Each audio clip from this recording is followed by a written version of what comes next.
Thank you very much. Thank you, everybody. It's a big day. Should be fun. I don't know. You'll maybe find reasons why it's not, but I can't imagine because we have a lot of great things happening. It's been a very strong week and a very strong weekend. Before we begin, let me say a few words about the historic events that took place over the last few days.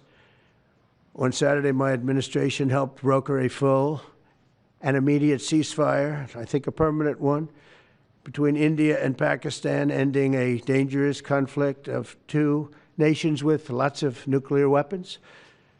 And they were going at it hot and heavy, and it was seemingly not going to stop. And I'm very proud to let you know that the leadership of India and Pakistan was unwavering, powerful, but unwavering in both cases, and having these, they really were, from the standpoint of having the strength and the wisdom and fortitude to fully know and to understand the gravity of the situation. And we helped a lot. And we helped also with trade. I said, come on, we're going to do a lot of trade with you guys. Let's stop it. Let's stop it. If you stop it, we're doing trade. If you don't stop it, we're not going to do any trade. People have never really used trade the way I used it. That I can tell you. And all of a sudden they said, I think we're going to stop. And they have. And they did it for a lot of reasons, but trade is a big one. We're going to do a lot of trade with Pakistan. We're going to do a lot of trade with India. We're negotiating with India right now. We're going to be soon negotiating with Pakistan. And we stopped the nuclear conflict. I think it could have been a bad nuclear war. Millions of people could have been killed, so I'm very proud of that. I also want to thank Vice President Vance and Secretary of State Rubio for their work and efforts. They worked very hard on that. We also, as you know, created a situation where the Houthis, for the first time ever, have ceased firing, and they've let it be known that they're not going to be firing at American ships anymore, not going to be firing at Americans anymore. This was a heavy barrage that lasted for approximately 50 days.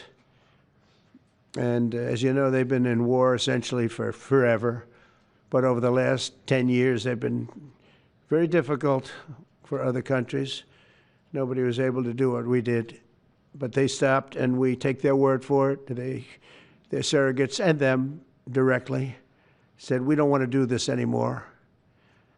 And so we were satisfied with that. In addition, yesterday we achieved a total reset with China after productive talks in Geneva. Both sides now agreed to reduce the tariffs imposed after April 2nd to 10% for 90 days as negotiators continue on the larger structural issues. And I want to tell you that a couple of things. First of all, that doesn't include the tariffs that are already on, that are our tariffs, and it doesn't include tariffs on cars, steel, aluminum, things such as that, or tariffs that may be imposed on pharmaceuticals, because we want to bring the pharmaceutical businesses back to the United States, and they're already starting to come back now based on tariffs. Because they don't want to pay 25, 50, or 100% tariffs, so they're moving them back to the United States. I spoke to Tim Cook this morning, and he's going to, I think, even up his numbers, $500 billion. He's going to be building a lot of plants in the United States for Apple, and we look forward to that. I really do look forward to that. But the talks in Geneva were very friendly. The relationship is very good. We're not looking to hurt China. China was being hurt very badly. They were closing up factories. They were having a lot of unrest. And they were very happy to be able to do something with us. And the relationship is very, very good. I'll speak to President Xi maybe at the end of the week. We have some other things we're doing. But one of the biggest things that we're doing, and I don't know if people realize this, but we made a great deal with China, great trade deal, but it was a much bigger deal originally, and then they canceled it right in the last day. Some of you faces I remember were there when that happened. I remember you. And we had a deal where they opened up their country to trade with the United States. And they took that away at the last moment, and then I canceled the whole thing. And then 6 months later, we ended up doing a smaller deal. But it was a big deal. It was $50 billion worth of product that they were going to purchase from our farmers, et cetera. And we agreed to that. People thought it was 15 because they were doing 15. We made it 50 because I misunderstood the 15. I said, you got to get 50. Because when I asked, if you remember the story, when I asked, what are we doing with them? My Secretary of Agriculture at the time, Sonny Perdue, said, sir, it's about 15 billion and we're asking for 15. And I thought he said 50. So I said, so they came back with the deal at 15. And I said, no way, I want 50 because you said 50. They said, sir, we didn't say that. Anyway, bottom line, I said, go back and ask for 50. And they gave us 50. And they were honoring the deal. And we would call them up a lot for the corn and for the wheat and for everything. They were honoring the deal. And then when Biden got in, they no longer honored the deal. There was nobody to call. I would call on an average of once every 2 weeks to say, come on, you have to speed it up a little bit. And our farmers were doing great. I said to them, buy more land and bigger tractors, if you remember. That's what happened. But the deal was a very good deal. But the best part of the deal was that we opened up China. China agreed to open itself up to American business to go in. And it would have been a great thing, I think, for China. They would be able to see things that they haven't seen. They would be able to buy products that they have never been able to buy. Would have been great for American business. I think it would have brought unity between China, better unity between China and the United States. And the bottom line is that they canceled it the last day. We were all set to sign it, and then I went a little bit angry. I got a little angry. I said, they canceled the deal. The deal was done. It was all ready to be signed, and people went over. They came back to me, sir, they don't want to sign the opening up China. Well, the biggest thing that we're discussing is the opening up China, and they've agreed to do that, but it's going to take a while to paper it. You know, that's not the easiest thing to paper. But that's the single, I think, to me, some people would disagree. Some people would say we're getting a lot of money with tariffs or whatever. But, you know, especially when you add what we already have. Because remember, we're already getting the 50% on steel and different things. That's not included in these numbers. So you can add that. But the biggest thing to me is the opening up. It would be, I think it would be fantastic for our businesses if we could go in and compete with China. It would be a lot of jobs for China. It would be, I think, at a time when they can frankly use the jobs. And that's what we're talking about. So that's a very, very important element to add. So when Scott, I watched him speak the other day, and I think he didn't want to say it, but I said, it's okay to say it. Look, if we don't get it, we don't get it. But if we don't get it, it won't be a positive thing. But if we do get it, I think it's maybe the most important thing to happen. Because if you think about it, we opened up our country to China. They come, we don't, I mean, they have very few restrictions. And they didn't open their country to us. Never made sense to me. It's not fair. And they've agreed to open China, fully open China. And I think it's going to be fantastic for China. I think it's going to be fantastic for us. And I think it's going to be great for unification and peace. China will also suspend and remove all of its non-monetary barriers. They've agreed to do that. Well, they're very numerous. But again, to me, the biggest thing that came out of that meeting is they've agreed. Now we have to get it papered, but they've agreed to open up China. It's going to be great for everybody. And third, I'm very happy to announce that Idan Alexander, an American citizen who until recently most thought was no longer living, thought was dead, is going to be released in about 2 hours, actually. And he's going to be released before the eyes of Steve Witkoff, who has done a fantastic job. I just, you know, I know a lot of people that have a lot of talent. I know Steve had a lot of talent. But I know a lot of people with a lot of talent, but there's one that I thought had a special way about him, special personality, aside from being a good deal maker, had a special way about him, and it was Steve. Knew very little about the subject matter, who does, but he learned it in about 2 hours. and he's been fantastic. So I want to just thank Steve. But they're going to be releasing Idan in about 2 hours from now, or sometime today, let's say.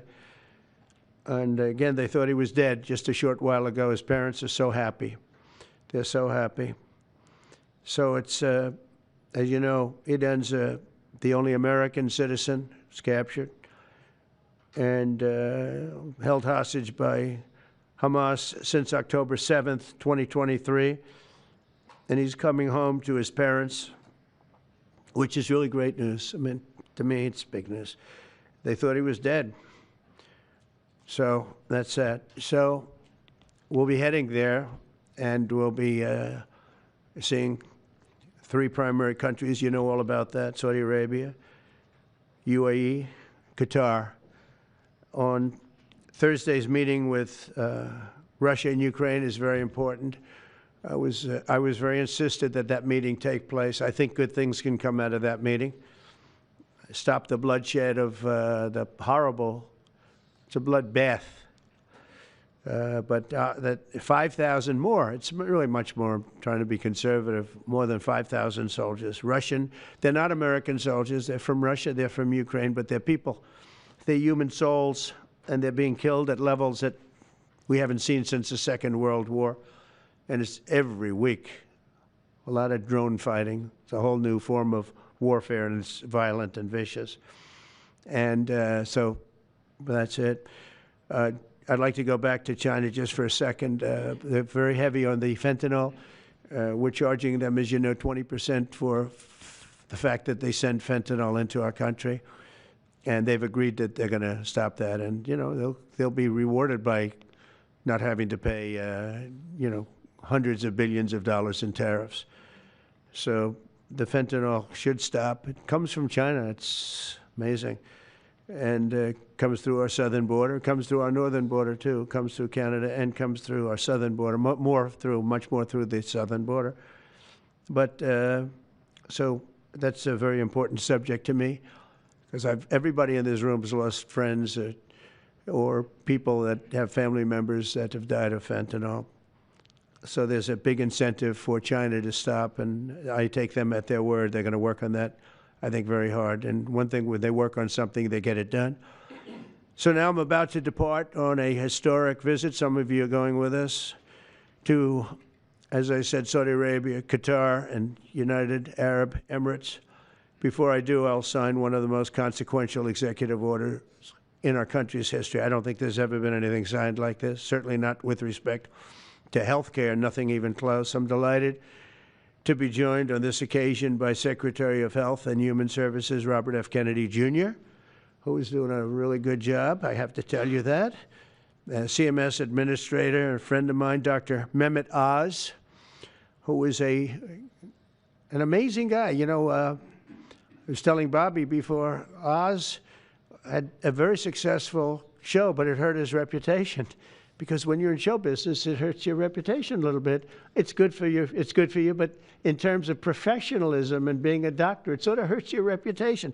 This guy went to the best schools, was the best, I mean, top of the line.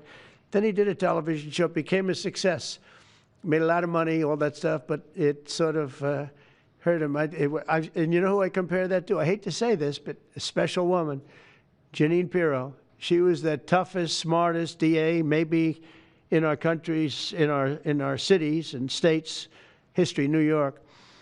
She was really tough, really sharp. Then she did a show, and people didn't think of her quite the same way. She became more of an entertainment person, like Oz. Oz is not an entertainer. He's not really an entertainer, if you know the real story. And she isn't either. She is unbelievable. She was one of the strongest district attorneys in the history of New York, highly respected, very tough, went after the drug dealers at a level that you don't see today anymore. And hopefully she's given up a tremendous, she's leaving the #1 show on cable television, one of the #1 shows on television, period, The Five, but they've got great people left behind, but she was a big part of it. And so I equated to that. Jeanine Pirro is unbelievable.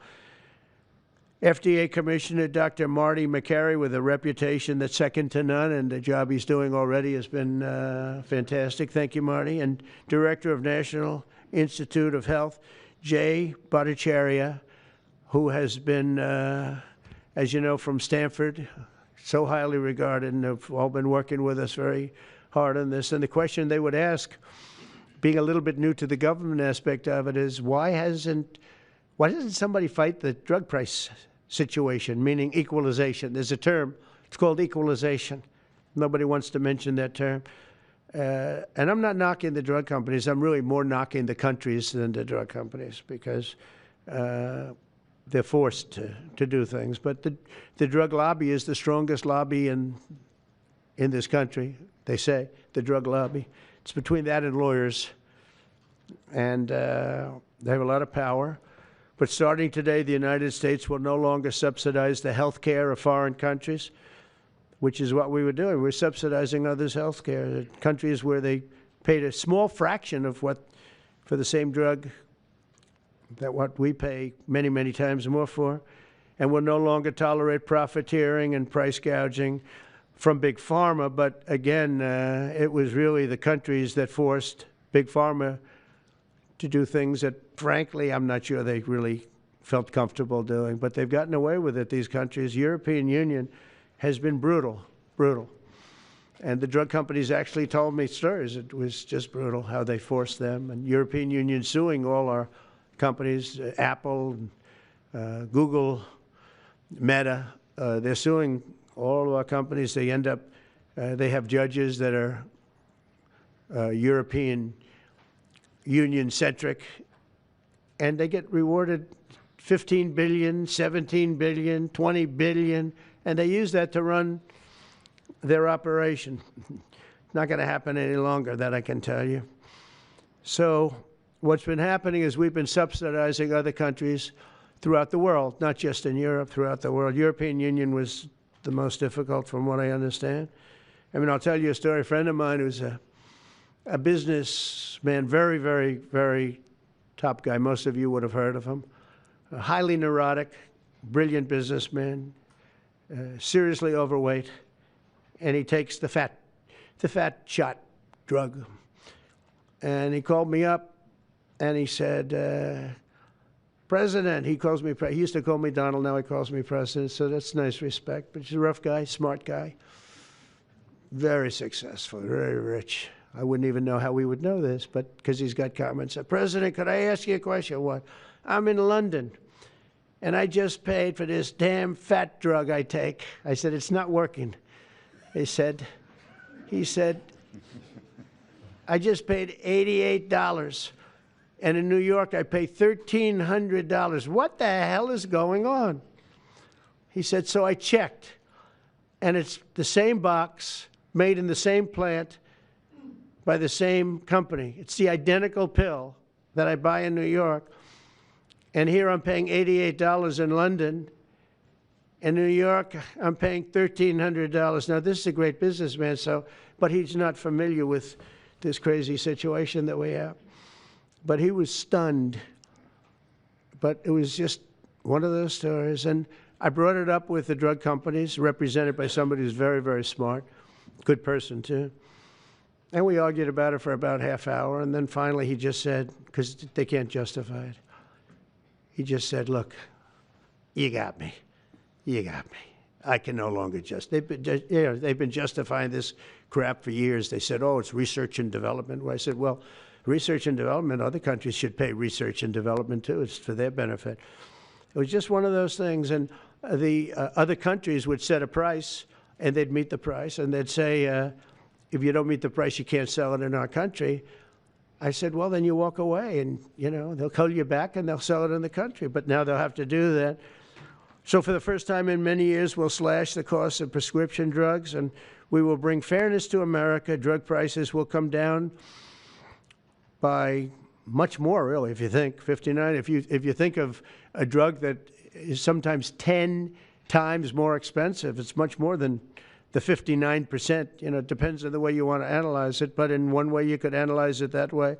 But between 59 and 80, and I guess even 90%. So when I worked so hard in the first term, and if I got prices down, remember I was the only one to ever get prices down for a full year, but I'd get them down like 2%, and I thought it was like a big deal. Well, we're getting them down 60, 70, 80, 90%, but actually more than that if you think about it in the way mathematically. And Pharma has to say, we're sorry, but we'll not be able to do this any longer to these countries that have been so tough. They've been very tough, nasty. It's trade. It's trade. And Pharma is also very powerful. And the Democrats have protected Pharma. The Democrats, this is the Democrats have protected Pharma. These are the Democrats. And by the way, I just called the Speaker of the House, and I just called the leader, our leader in the Senate, John Thune, Mike Johnson. Spoke to both of them. I said, when you score, you're going to have to score two things. You're going to have to, number one, score that hundreds of billions of dollars of tariff money is coming in. But even bigger than that, you're going to have to score that your cost for Medicaid and Medicare and just basically pharmaceuticals and drugs is going down at a level that nobody has ever seen before. It'll pay for the Golden Dome. I see the Golden Dome is there, see? That'll easily pay for the Golden Dome. And we'll have a lot of money left over. We need the Golden Dome, by the way, in this world. Although this world's a lot safer today than it was a week ago, and a lot safer than it was 6 months ago. We had people that had no clue what they were doing. So today Americans spend 70% more for prescription drugs than we spent in the year 2000. Think of that. Our country has the highest drug prices anywhere in the world by sometimes a factor of 5, 6, 7, 8 times. It's not like they're slightly higher. They're 6, 7, 8 times. There are even cases of 10 times higher. So that you go 10 times more expensive for the same drug, that's big numbers. Even though the United States is home to only 4% of the world's population, pharmaceutical companies make more than 2/3 of their profits in America. So think of that. With 4% of the population, the pharmaceutical companies make most of their money, most of their profits from America. That's not a good thing. Now, I think, by the way, I have great respect for these companies and for the people that run them. I really do. And I think they did one of the greatest jobs in history for their company, convincing people for many years that this was a fair system. And nobody really understood why, but I figured it out. For years, pharmaceutical and drug companies have said that research and development costs were what they are, and for no reason whatsoever. They had to be borne by America alone. Not anymore, they don't. This means American patients were effectively subsidizing socialist healthcare systems in Germany, in all parts of the European Union. They were the toughest of all. They were nasty. And I see that. I see that with trade, too. European Union is in many ways nastier than China, okay? And we've just started with them. Oh, they'll come down a lot. You watch. We have all the cards. They treated us very unfairly. They sell us 13 million cars. We sell them none. They sell us their agricultural products. We sell them virtually none. They don't take our products. That gives us all the cards, and very unfair. So they're going to have to pay more for health care, and we're going to have to pay less. That's all it is. And believe it or not, because it's really the world we're talking about, not just the European Union, but because it's the world, the numbers are for the healthcare company not as bad as you would think. They'll make the same. I think the healthcare companies should make pretty much the same money. I really don't believe they should be affected very much, because it's just a redistribution of wealth. It's a redistribution where it could be the same top line, but it's going to be distributed differently. Europe's going to have to pay a little bit more. The rest of the world's going to have to pay a little bit more, and America's going to pay a lot less. Again, because it's a much smaller population than when you think of the whole world.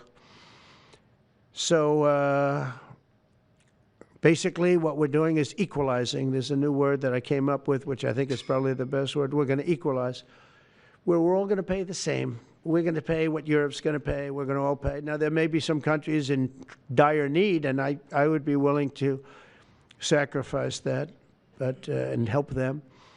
But it's called Most Favored Nation. We are going to pay the lowest price there is in the world. We will get whoever is paying the lowest price, that's the price that we're going to get. So remember that. So we're no longer paying 10 times more than another country. Whoever is paying the lowest price, we will look at that price and we will say that's the price we're going to pay. Most Favored Nations. That's what it is. One breast cancer drug costs Americans over $16,000 per bottle, but the same drug from the same factory, manufactured by the same company, is 1/6 that price in Australia and 1/10 that price in Sweden. 1/10 for the identical product. A common asthma drug costs almost $500 here in America, but costs less than $40 in the United Kingdom. So $40 in the United Kingdom, which is where this gentleman told me he paid a small amount for his shot.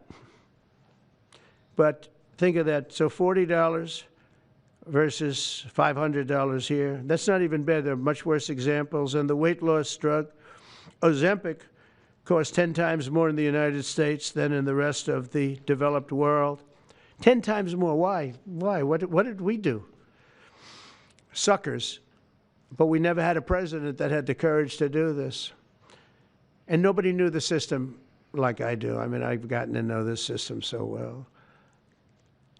And I don't think it's fair that it benefits Obamacare. Obamacare is a failure. It's not a good health care. It works. I made it work. I had an obligation to make it work. Or an obligation to let it die. I chose that we had to make it work. I had to make it as good as possible. And I had a choice. I could have let it fail or make it as good as possible. As good as possible means it was still not very good, but it survived. And we did the right thing. But this makes everything work. And I don't want to have a bad form of health care work because of the fact I was able to cut drug prices by 80 or 90%. So we're going to maybe come up with something. I think this gives the Republicans a chance to actually do a health care that's much better than Obamacare and for less money, which if you guys would work on that along with Congress. But I do want to say that Democrats could have done this a long time ago. They have fought like hell for the drug companies, and they knew they were doing the wrong thing. And it's going to be very hard. I was just telling the leader and the speaker that it's going to be very hard for the Democrats to vote against the one big, beautiful deal. The greatest tax cuts in history, greatest everything, but now you have the big drug prices because that's going to be included. It makes that whole situation different from a scoring standpoint. I just told them, I called them up about this. I said, I'm going to do something that's going to be very monumental, and you're going to be scoring. You better tell your people that this is going to score really well, and then add hundreds of billions of dollars in tariffs to your list also. But as big as the tariffs are, this is something that really hits quickly. 5 years ago, I signed an executive order to confront this disaster, but only confront it in a minor way. It was a good confrontation, but never to this extent. And it took people a little while to understand a very complicated system. But Joe Biden, without any knowledge of what he was doing, terminated the policy and then pretended to negotiate under a new system. And then you take a look, 5 out of the 10 drugs that he negotiated are now over 200% more expensive in America than the rest of the world, and far more expensive than when he even got involved. Much more expensive than when he got involved. Joe Biden's plan was as you know, because you wrote about it, you don't say it very loudly, but it was a very big failure, was his whole presidency. First, I'm directing the U.S. trade representatives and Department of Commerce to begin investigations into foreign nations that extort drug companies by blocking their products unless they accept bottom line and very low dollar amounts for their product, unfairly shifting the cost burden onto American patients. And we'll be taking a look at that very strongly. The biggest thing we're going to do is we're going to tell those countries, like those represented by the European Union, that, that game is up, sorry. And if they want to get cute, then they don't have to sell cars into the United States anymore. It's a very big subject. And they won't get cute, because I'll defend the drug companies from that standpoint. They were given a price by the European unions and other countries. This is what you do. This is what we're going to pay. We're not going to pay any more. Let America pay the difference, because there was a big shortfall. Let America pay it. And that's what we did, but we're not doing it anymore. Next, my administration will secure what we're calling most favored nations drug pricing. The principle is simple. Whatever the lowest price paid for a drug in other developed countries, that is the price that Americans will pay. And we're using the term other developed countries because there are some countries that need some additional help, and that's fine. I think that's very good. Some prescription drug and pharmaceutical prices will be reduced almost immediately by 50 to 80 to 90%. Big Pharma will either abide by this principle voluntarily or will use the power of the federal government to ensure that we are paying the same price as other countries. To accelerate these price restrictions and reductions, my administration will also cut out the middlemen. We're going to totally cut out the famous middlemen.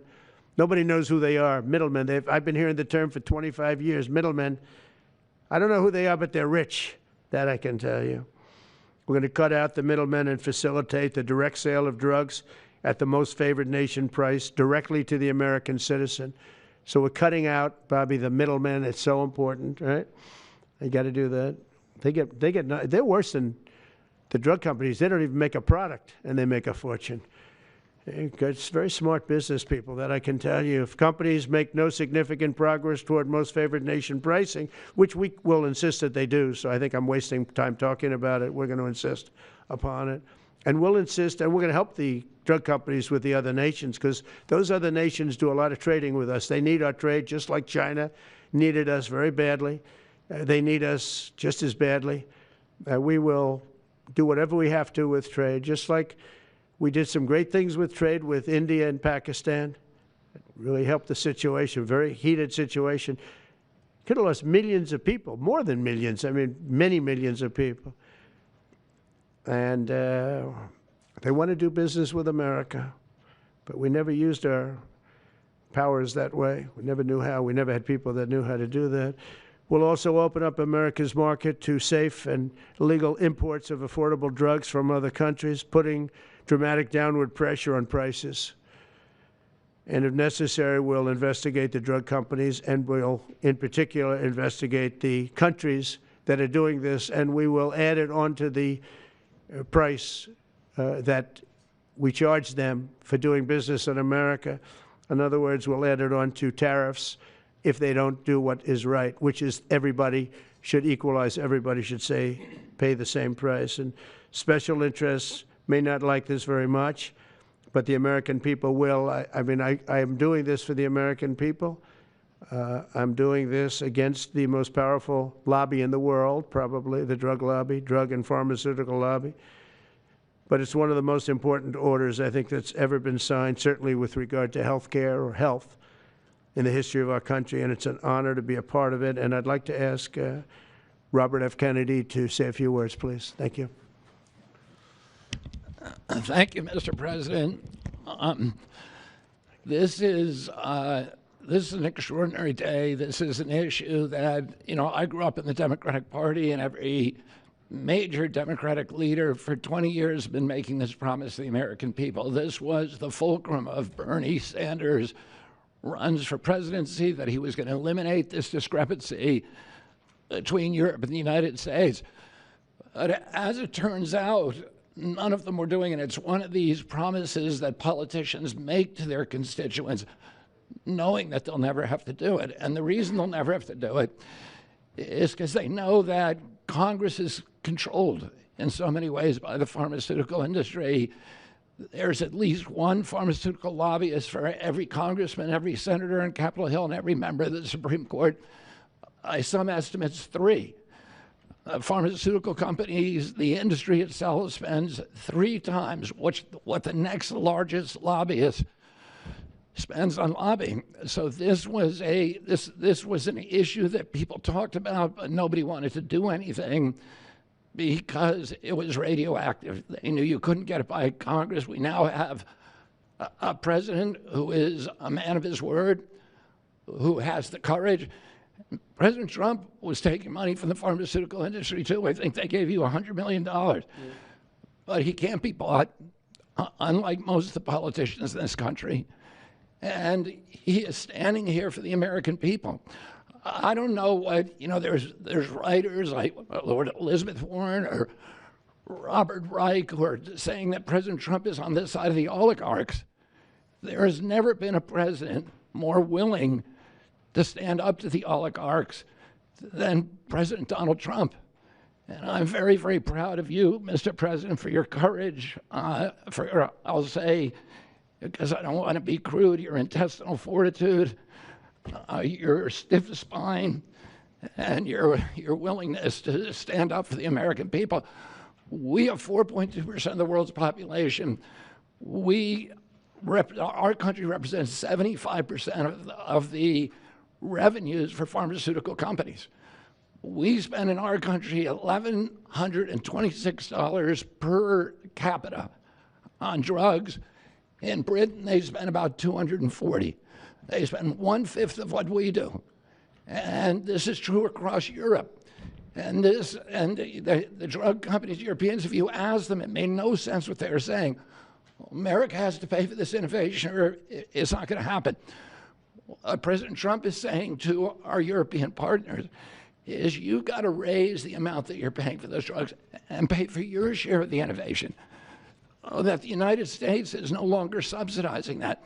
If the Europeans raise the price of their drugs by just 20%, that is $10 trillion that can be spent on innovation, and the health of all people all across the globe is going to increase because we're going to have better products.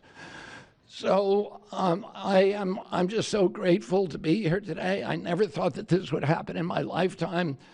I have a couple of kids who are Democrats, are big Bernie Sanders fans, and when I told them that this was going to happen, they had tears in their eyes because they thought this is never going to happen in our lifetime, and we finally have a president who's willing to stand up for the American people.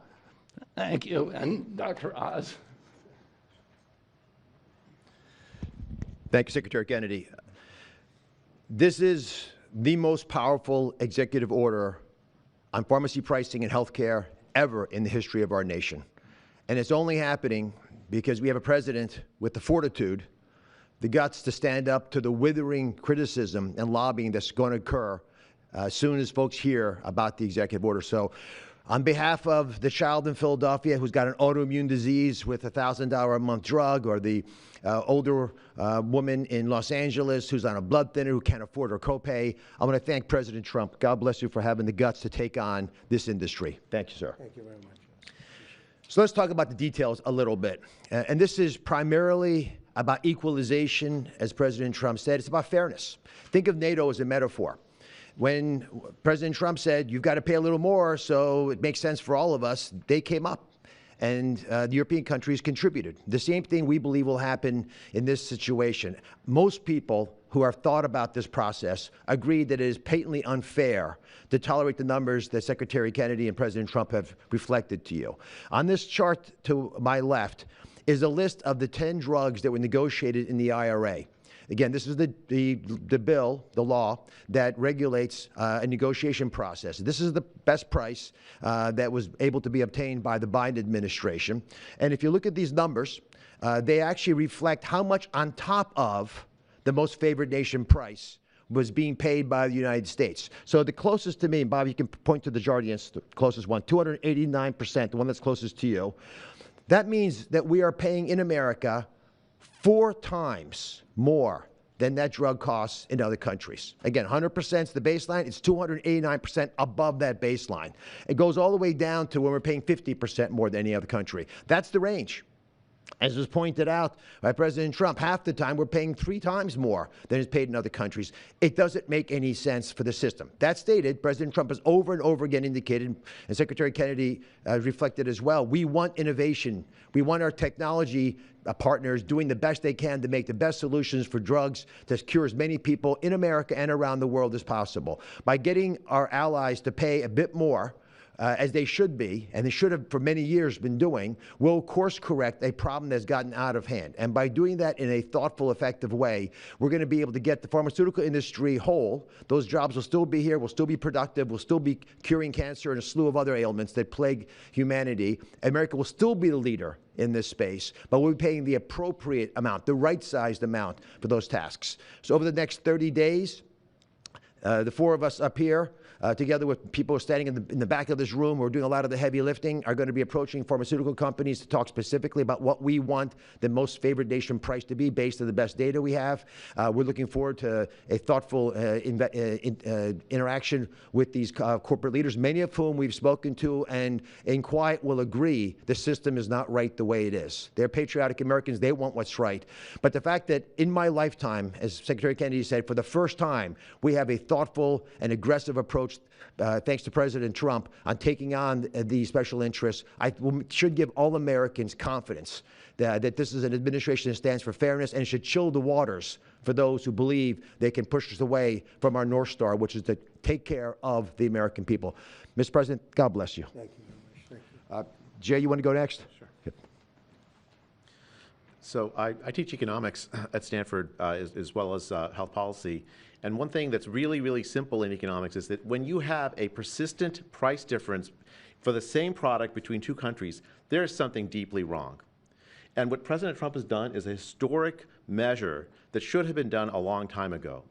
What we're going to do is make sure that those prices become much closer to equal, like a competitive market you'd expect.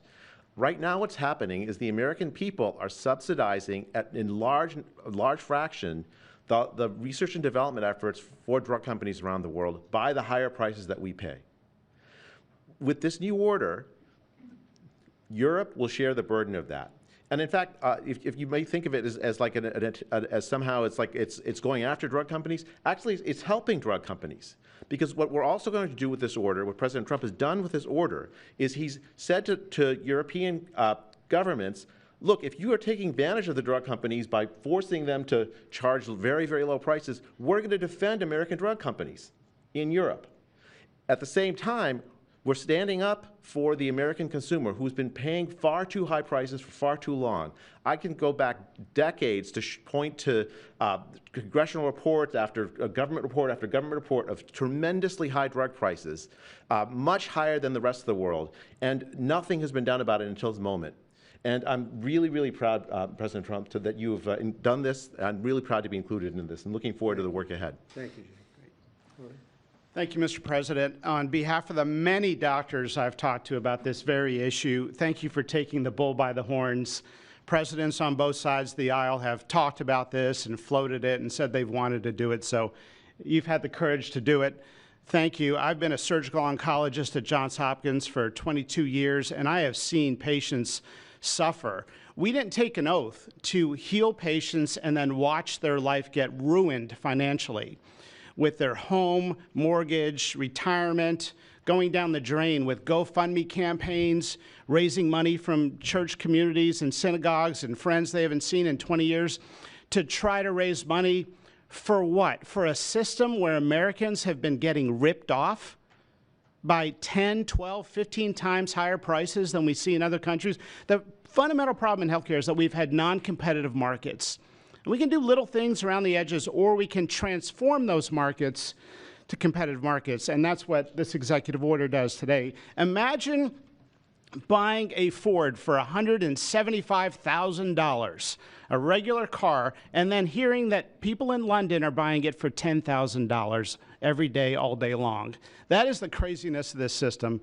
We're going to do everything we can at the FDA to support this executive order. It's transformative. Thank you, Mr. President. Thank you. Thank you very much. So thank you very much, everybody. I think it's a very important day. In many ways, you have, we'll start with the Houthis. We go to Pakistan and India. We go to what we did with China, the trade deal, and with UK. And by the way, many other deals are coming in very much. At a certain point, we'll just set the price because we know where we are.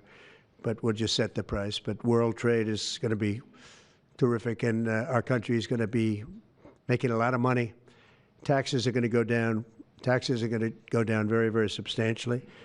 But you look at all of the things that we've done, and now today I'm heading over. We'll see what we're going to do with respect to Iran.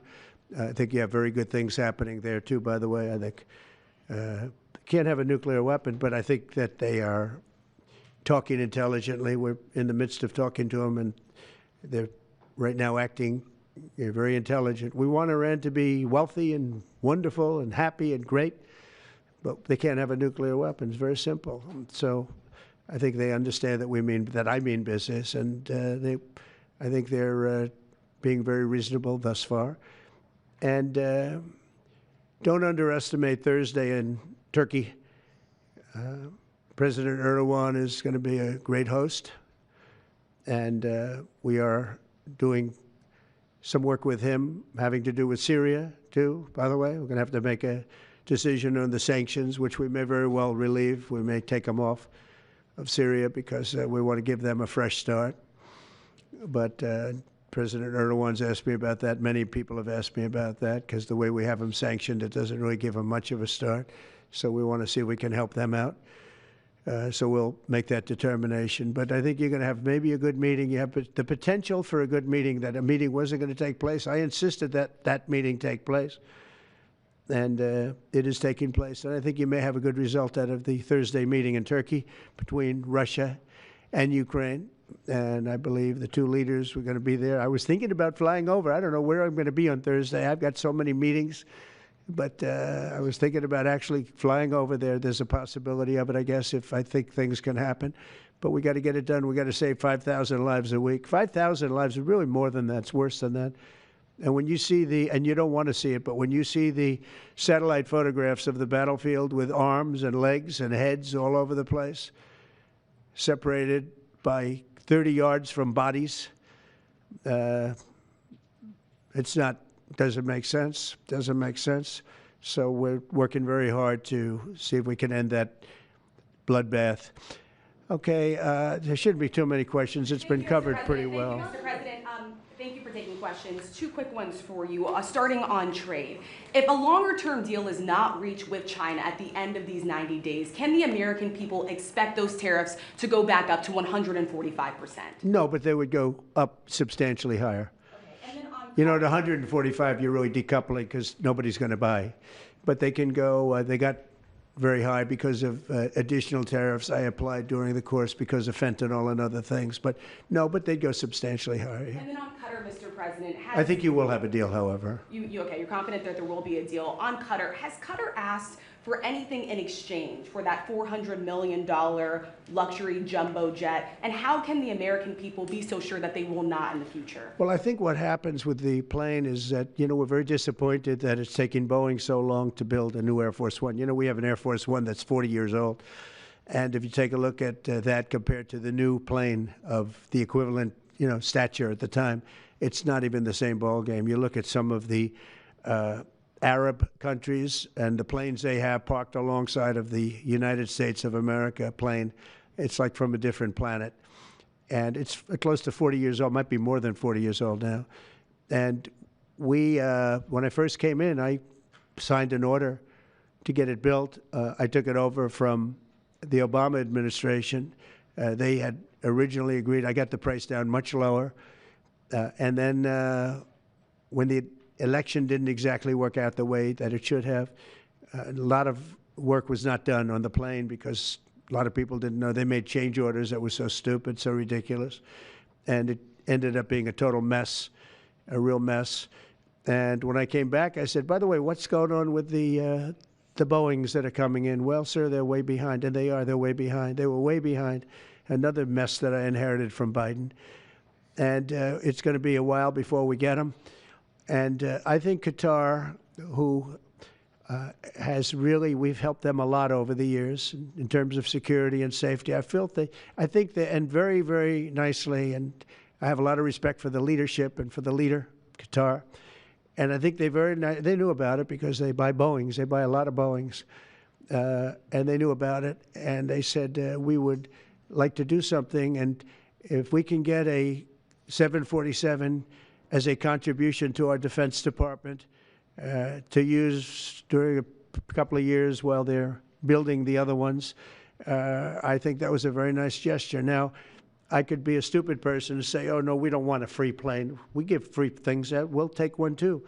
And it helps us out because, again, we're talking about we have 40-year-old aircraft. The money we spend, the maintenance we spend on those planes to keep them tippy-top is astronomical. You wouldn't even believe it. So I think it's a great gesture from Qatar. I appreciate it very much. I would never be one to turn down that kind of an offer. I mean, I could be a stupid person and say, no, we don't want a free, very expensive airplane. But I thought it was a great gesture. And I think it was a gesture because of the fact that we have helped and continue to, we will continue to, all of those countries, Saudi Arabia, UAE, Qatar, and others. We keep them safe. If it wasn't for us, they probably wouldn't exist right now. And I think this was just a gesture of good faith. And I don't get it. Someday it'll be like Ronald Reagan. They decommission them. You know, they get to a certain age, they decommission them. It'll go to my library. They're talking about going to my library in years out. But I thought it was a great gesture. And it's something that was done by Ronald Reagan. They actually decommissioned the plane, and he put it in his library. And it actually has made the library, I think, a Boeing 707. It's actually made the library more successful. So it was good. Do you plan to use the plane after you leave office? No, I don't. No, it would go directly to the library after I leave office. I wouldn't be using it. No. Mr. President, on the hostage, you said that the release of the American hostage, Adam Alexander, is a step in good faith to end this war. Do you expect any progress and perhaps announcement on ceasefire during your trip to the Middle East? We hope that we're going to have other hostages released too, as you know. So when I met with the hostages 3 weeks ago that were there for quite a while, you remember the 10 people that came in, mostly young people. 1 or 2 were a little bit older. They were explaining the trials and tribulations. I mean, they went through hell. And I said, how many are there? They said 59. I said, that's a lot. I didn't realize, because we got a lot out. You know, we got a lot of hostages out, I think you will acknowledge. They said 59, but then they said, they followed that up by saying 59, of which 24 are living, the rest are dead. But the people whose son, mostly son, I think 1 daughter in this case, but mostly sons are there, or husbands are there, those people want the dead bodies as much as they want the live body. I have a mother that calls me, but came up to me when I first met her, and she said, sir, please get my son out. He's dead, but they have his body. And I asked her about that, and it's as though he were alive. The level of wanting that body back is the same. It couldn't be any more, as though he were alive. So, you know, getting the bodies back is very important. That could be a thing having to do with the religion. It could be same. I was amazed at the level of importance. It's the same as if the son or husband or whatever was alive. So they said 59. In fact, they came in with a number 59 written out on like a sign on their chest. They came to thank me for getting them out. And I said, what does the 59 mean? They said, well, that means there are 59 people. But then they said, but 24 are living. Now it's 21. The number's 21. So now it's actually, we'll get Etan today. We think we're getting him today. So it's 20. So they have 20 live hostages there. The rest are dead bodies. Mr. President, are you open to negotiating your tariffs on cars, steel, and aluminum with China or any other country? Well, we're not even talking about that.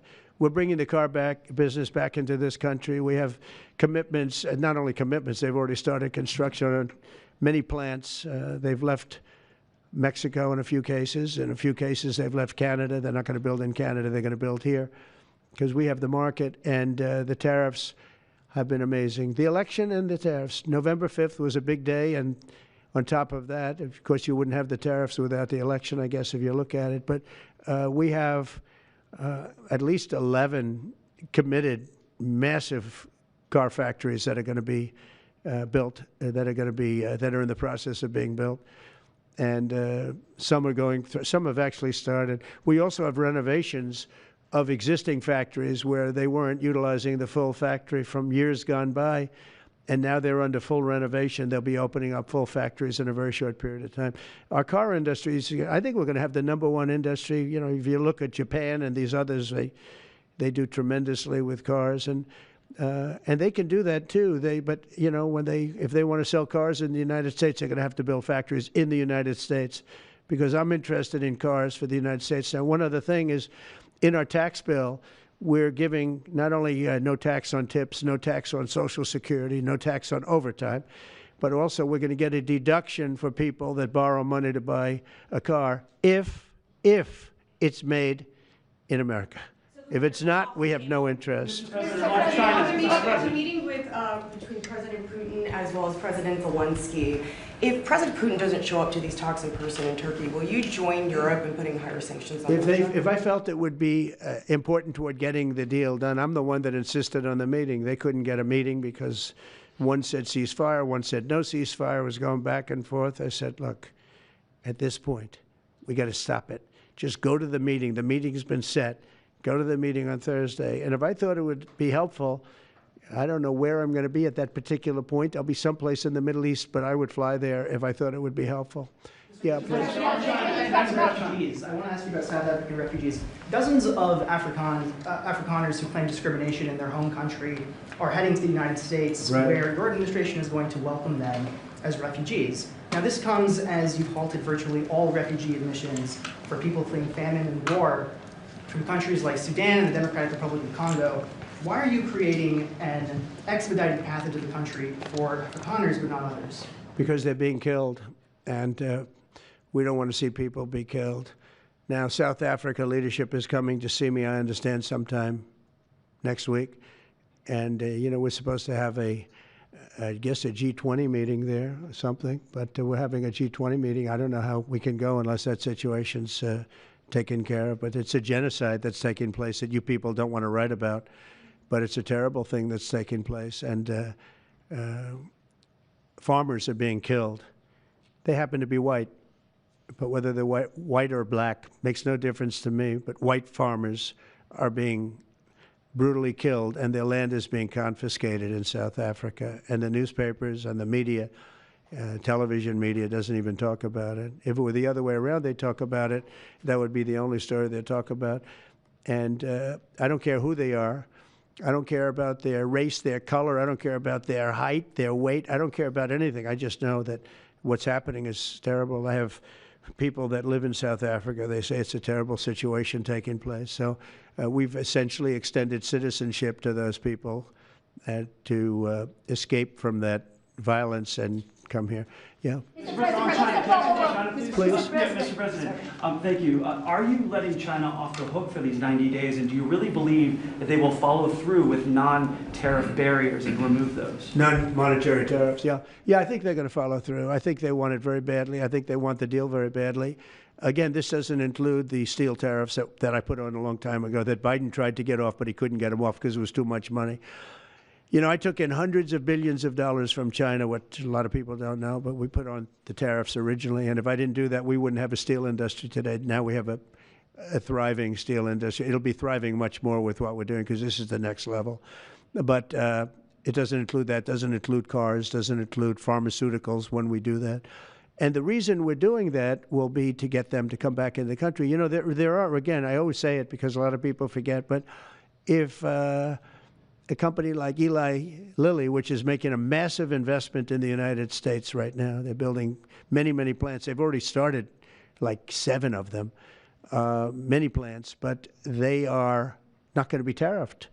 There's no tariff cost. So they're all doing that. They're all coming back to the United States. I mean, I'll tell you what, I hope I get the benefit of watching this because, as president, because, you know, it takes a little while to do this stuff. and we're doing it early in the administration. If you think of it, we have, I believe, if you look at the real total, it's over $10 trillion committed for plants and factories. Other administrations haven't had $1 trillion over a 4-year period, even over an 8-year period. We have over $10 trillion committed in one form or the other over 2 months. Give me a break. I'm here to hear 3, but let's give me a break on the first month. We want to get acclimated. But, but if you think about it, it's really 2 months. And so in 2 months, we have an investment already of over $10 trillion. And other presidents haven't had that done over a year, over 4 years in some cases. It's unprecedented. There's never been anything like it. It's a very exciting time in America. Thank you very much, everybody. Thank you. Who's in charge of the budget bill while you're gone, sir? Mr. President, are you ready to impose sanctions on Russia if Putin doesn't agree with the 30-day ceasefire? I have a feeling they're going to agree. I do. I have a feeling. And we've seen other countries, no European countries, involved, Mr. President, in the negotiations. The budget bill negotiations are taking place. Who in your administration is in charge of that while you're gone? Is it Everybody. Bobby, from the standpoint of medical, this group behind me, I mean, I think it's the best group ever assembled in terms of medical. I think you're going to see a tremendous cut. I don't think. I mean, I know you're going to see it in Medicaid and Medicare. That cut will be massive because drugs are 50–60% of the cost. So Medicaid costs are going down and Medicare costs are going down because of what we're doing today. And there's no, it's not like, oh, gee, well, maybe it won't happen. It's going to happen because the other countries have no choice. Now, the drug companies are going to have to say, listen, if you don't pay more, we're not going to give you the drug, and they're willing to do that. So that's it. They have to, we have to equalize. Mr. President, what is price controls? Say it? How do you respond to the fact that this... It's not price control, no. What was price control is before. If you want to talk about price control is what they were doing. They were making us pay. They set a price, and they said, here's what we're going to pay, and anything else charge America. Because at that time they had a very stupid president, and it really went crazy during the last 4 years. And remember this, the Democrats are the ones that allowed this to happen. They were the ones that were the protector of this pricing system.